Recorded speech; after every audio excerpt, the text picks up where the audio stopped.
All right, folks, are you ready for some expert insights on Shopify and e-commerce that will take your online business to the next level? Well, you're in the right place because I'm here to help you grow your online store dramatically. First off, I'm super excited to be joining the YouTube community and share valuable tips and tricks to empower all you online entrepreneurs out there. Get ready for some game-changing advice coming your way. Let's kick things off by addressing the common challenges faced by Shopify store owners.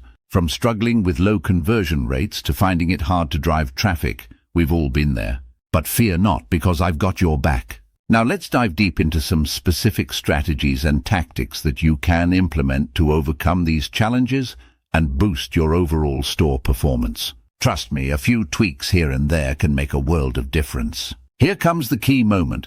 I'm going to highlight an incredibly effective tip or share a success story that will show you the true potential of implementing my advice. Get ready to be inspired and motivated to take action. As we wrap up, let's recap the main takeaways from today's video. Remember, applying these suggestions to your own online store can lead to significant improvements. The power is in your hands. And last but not least, I want to encourage you to subscribe to my channel for more expert advice on Shopify and e-commerce. Feel free to share your own experiences or drop any questions you have in the comments below. Let's engage and grow together. Thanks for tuning in, and I'll catch you in the next video. Until then, keep hustling and crushing it in the online business world.